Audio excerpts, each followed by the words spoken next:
Estas son las noticias de France 24.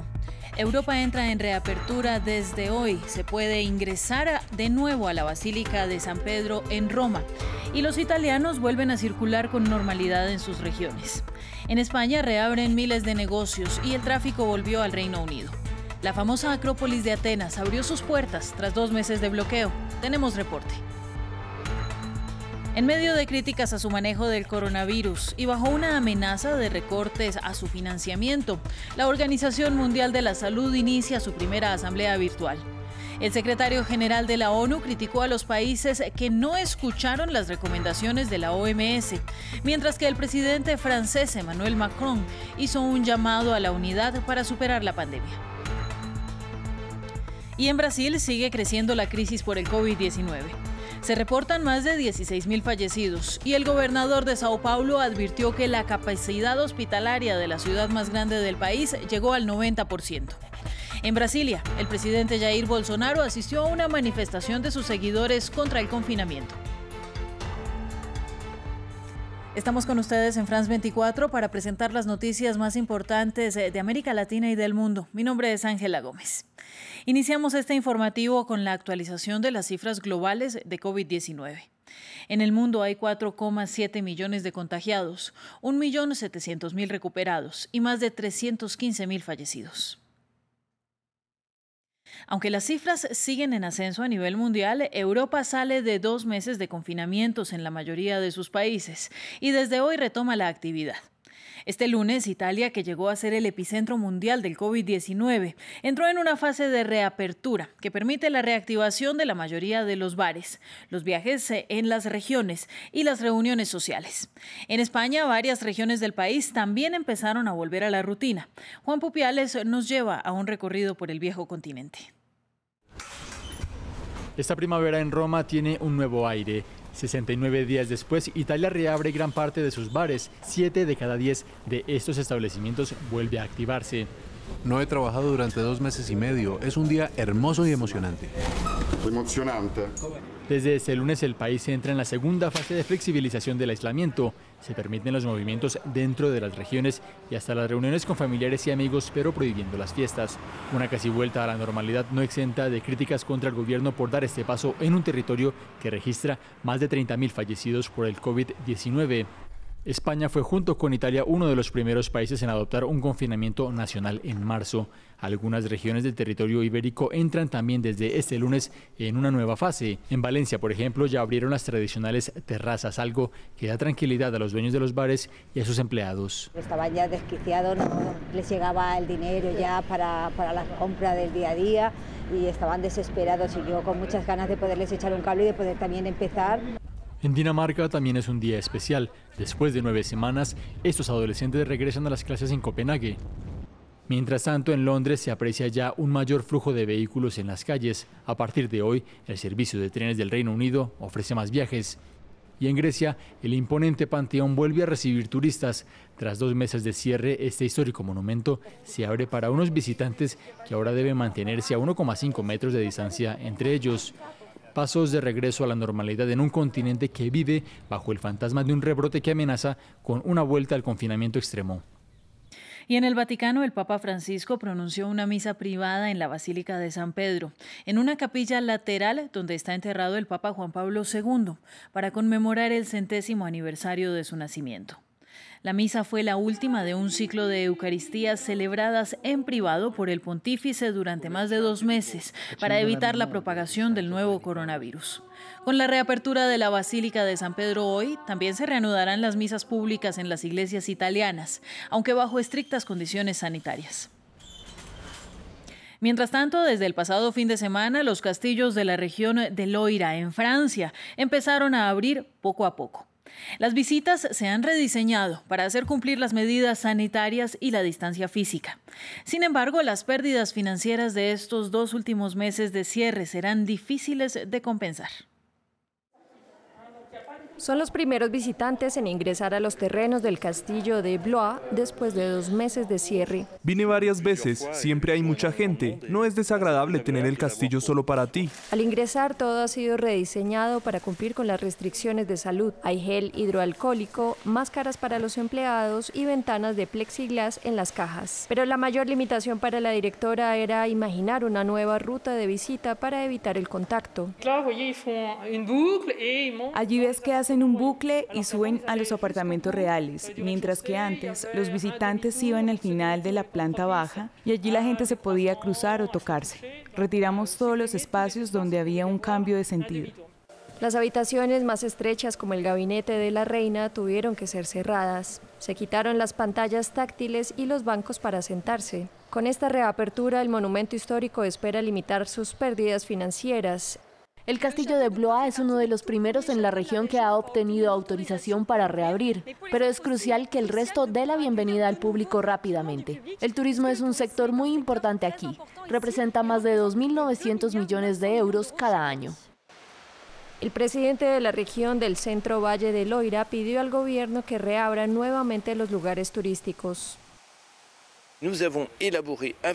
Organizamos con los lugares turísticos un cierto número de reglas, el número de personas en las salas y la distancia, y así cada lugar informa al representante de su departamento sobre las reglas que establece. En el castillo de Cheverny, el gerente espera obtener las autorizaciones para fin de mes. El monumento es completamente privado y vive casi exclusivamente de las visitas. La reapertura rápida es, por lo tanto, una cuestión de supervivencia. Cuanto más pasen los días, más se prolongarán las consecuencias de esta crisis. Si esto no arranca de nuevo en julio, como queremos, tomarán 4 o 5 años para recuperarnos. En tiempos normales, el castillo y sus 10 hectáreas de jardín dan la bienvenida a 420.000 personas al año. Casi el 30% de las visitas se realizan durante el verano. Comenzó este lunes la asamblea número 73 de la Organización Mundial de la Salud, que en esta ocasión reúne a sus miembros de manera virtual debido a la pandemia. El encuentro se produce en un contexto de incertidumbre para el organismo, en momentos en los que Estados Unidos ha criticado su manejo de la crisis y ha amenazado con retirarle el financiamiento por su complacencia con China. El secretario general de la ONU, Antonio Guterres, aseguró que el mundo paga actualmente un alto precio por las estrategias divergentes adoptadas y criticó a los países que ignoraron las recomendaciones de la OMS. El encuentro también está marcado por la ausencia de Taiwán, que buscaba asistir como observador. Previamente, precisamente, conversamos con César Mayoral, ex embajador argentino en China y en Canadá. Él nos explicó el contexto del pulso de Washington versus Beijing. La reunión está asignada por el tema Taiwán y por el tema de la amenaza de Estados Unidos de no pagar las cuotas que le corresponden, que es el 14% del presupuesto general. Y Estados Unidos pone el 14% de ese presupuesto y en las Naciones Unidas pone el 22%. O sea, ya ha ido reduciendo la cuota porque sabe o quiere que los Estados Unidos conocen la importancia que le da China a la OMS y la posibilidad de tener una influencia en la OMS mayor que en otros organismos internacionales. Está cuestionado el secretario general de la OMS, los últimos 2 anteriores han sido chinos o con ascendencia china. O sea, hay una disputa en la OMS entre Estados Unidos y China anterior a la pandemia. No es un hecho que surja por la pandemia, el tema Taiwán.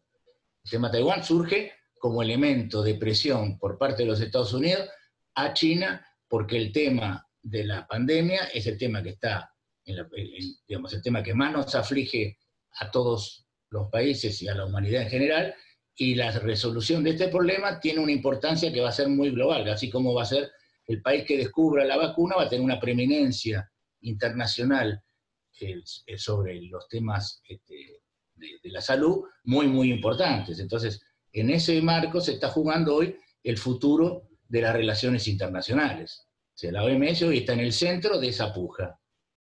Vamos a América Latina. Brasil superó a España y a Italia en el número de casos confirmados por coronavirus y ahora es cuarto a nivel mundial. Esto ocurre justo después de que en plena crisis el gobierno perdiera a su segundo ministro de Salud en un mes. Las muertes ya superan las 16.000 y el sistema de salud de su ciudad más grande, Sao Paulo, está a punto de colapsar con 90% de ocupación, según el alcalde Bruno Covas, un férreo oponente del manejo del presidente Jair Bolsonaro a la pandemia. Desafiando las recomendaciones de salud pública, el presidente Jair Bolsonaro se reunió de nuevo con sus seguidores en Brasilia. Cientos de personas renunciaron a las medidas de distanciamiento social y se aglutinaron para apoyar la reapertura económica. Nosotros cambiaremos el destino de Brasil, incluso con esta crisis que afecta a todo el mundo. Gracias a nuestros ministros y a nuestra maravillosa gente. Estamos juntos. Brasil es nuestro. Pero las estadísticas de COVID-19 en Brasil muestran un panorama sombrío. Con más de 241.000 contagios confirmados, es uno de los países más afectados del mundo. Y una investigación de la Universidad de Sao Paulo dice que el número real podría ser hasta 16 veces mayor. El presidente ha dicho que el virus no es más que una pequeña gripa y que las órdenes de permanecer en casa son innecesarias y perjudican la economía. En respuesta, muchos brasileños toman el asunto por su propia cuenta. Cualquier persona que pegar o virus pode morrer y no son somente idosos que están morrendo, viu, gente? Fiquem en casa. En las favelas a las afueras de Sao Paulo, los residentes crearon una red para advertir a las personas sobre el virus y para distribuir alimentos a los más necesitados. Les damos consejos sobre medidas de distanciamiento social, lavado de manos, permanencia en casa y se aplica a las personas de clase media, pero también a los más ricos. El COVID-19 ha cobrado la vida de más de 16.000 personas en Brasil y los expertos advierten que lo peor está por venir. A partir de este lunes comienza en México un proceso de reapertura hacia lo que el gobierno ha definido como una nueva normalidad en los 324 municipios menos afectados por la pandemia. El presidente Andrés Manuel López Obrador pidió que el proceso se realice con mucho cuidado. Vamos a iniciar con mucho cuidado, porque lo más importante, siempre lo he dicho, es la vida. Vamos a iniciar en municipios en donde no hay afectados, donde no hay contagios. Son 324 municipios de todo el país. En Estados Unidos solo falta una semana para el Día Festivo de los Caídos. Esta fecha marca también el comienzo no oficial del verano. Pero en Nueva York, el epicentro del virus en el país, las autoridades dicen que la lucha contra el coronavirus tendrá prioridad sobre ese día. Veamos. Otro día de sol trajo a cientos de neoyorquinos al Central Park. Pero en una ciudad donde el espacio es un lujo, muchos fueron devueltos por los llamados embajadores del distanciamiento social, cuyo trabajo es evitar que el parque se llene demasiado. Las playas de la ciudad también han sido cerradas y el alcalde Pete de Blasio advirtió que no se abrirán para el feriado del próximo fin de semana. Lo he dicho antes y lo repito, no abriremos nuestras playas el Día de los Caídos, no abriremos nuestras playas a corto plazo, no es seguro. No es lo correcto en el epicentro de esta crisis. La famosa densidad de la Gran Manzana significó que el virus se propagará rápidamente y los neoyorquinos fallecidos son casi un tercio del total de Estados Unidos. Pero Nueva York también está a la vanguardia de la detección del coronavirus y el domingo el gobernador Andrew Cuomo se convirtió en uno de los residentes del estado en someterse a pruebas. Per cápita, estamos haciendo más que otros países, significativamente más. En pruebas de diagnóstico por población, Nueva York tiene 7,1, Italia ocupa el segundo con 4,9, Canadá, Estados Unidos a nivel nacional, tiene 3,3. Nosotros representamos el doble del promedio nacional. Debido a una asociación con un proveedor médico local, los neoyorquinos sin seguro médico ahora se pueden realizar las pruebas de forma gratuita, un desarrollo radical en un país donde el gobierno rara vez paga los gastos médicos de los ciudadanos. Y finalizamos en Australia, donde la policía arrestó a un estudiante extranjero que entró a la fuerza a un museo de la ciudad de Sydney. Las cámaras de seguridad muestran al joven de 25 años recorriendo las instalaciones vacías y tomándose fotos con los esqueletos de los dinosaurios. Las autoridades de Nueva Gales del Sur lo acusaron no solo de irrumpir ilegalmente en el lugar,